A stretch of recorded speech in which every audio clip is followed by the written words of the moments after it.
Welcome to Devasena అభిరుచులు. ఇప్పుడు మనము శాండ్విచ్ తయారు చేసుకుందామండి. ఈ శాండ్విచ్ ఇష్టం లేని వాళ్ళంటూ ఎవరూ ఉండరండి. పిల్లలకైతే మహా ఇష్టం. ఇది మంచిగా తినేస్తారండి వాళ్ళు ఇష్టంతో. కాబట్టి వాళ్ళ కోసమైనా మనం బయట ఫుడ్ పెట్టాలంటే భయపడతాం కాబట్టి ఇంట్లోనే తయారు చేసి పెడితే ఎలాంటి భయం ఉండదండి.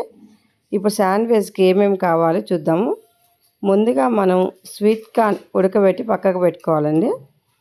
సన్నగా తరిగిన ఆనియను, క్యాప్సికమ్ అది కూడా సన్నగా తరిగి పెట్టుకోవాలండి. ఇప్పుడు మనం మిక్సీ జార్ తీసుకొని మిక్సీలో గ్రీన్ చట్నీ రెడీ చేసుకుందామండి.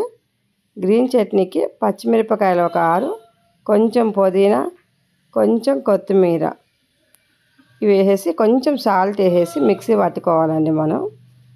ఇప్పుడు గ్రీన్ చట్నీ రెడీ అయిపోయింది చూడండి. దీంతో పాటు చిల్లీ ఫ్లేక్స్ కొన్ని, బటర్ కొంచెం,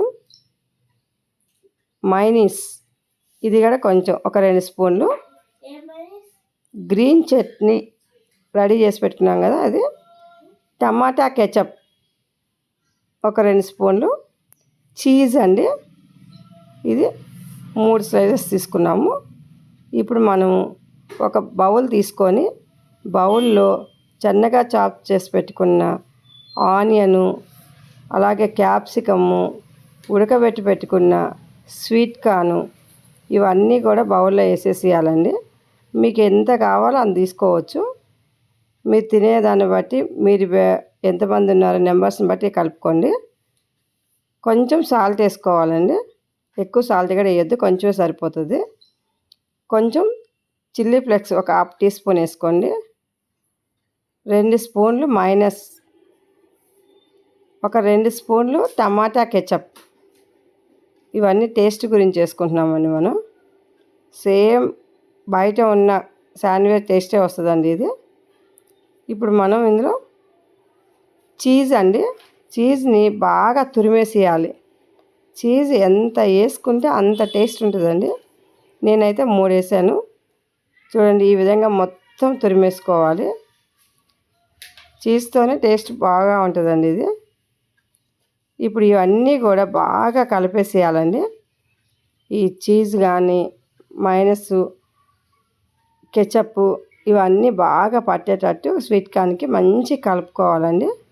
ఎంత బాగా కలిపితే అంత బాగా మిక్స్ అవుతాయి. చూడండి ఎంత బాగా మిక్స్ అయిపోయిందో. ఇప్పుడు మనం మిల్క్ బ్రెడ్ తీసుకున్నామండి. మిల్క్ బ్రెడ్ మీద గ్రీన్ చట్నీని అప్లై చేయాలండి. చేసేసి ఈ విధంగా మనం కలిపి పెట్టుకున్న మిశ్రమం దాని మీద పెట్టేసేయాలండి. మీకు ఎంత కావాలో అంత పెట్టుకోవచ్చు, ఇంత అనేది ఏం లేదండి. ఇప్పుడు ఇంకో బ్రెడ్కి కూడా గ్రీన్ చట్నీ అప్లై చేసేసి దాని పైన పెట్టేసేయాలండి. పెట్టేసి స్టవ్ మీద పెంక పెట్టి పెంక వేడైన తర్వాత బటర్ వేసి బటర్ పైన ఇది ఉంచేసేయాలి. ఇది కొంచెం మంచి కలర్ వచ్చే వరకు మనం వేపుకోవాలండి.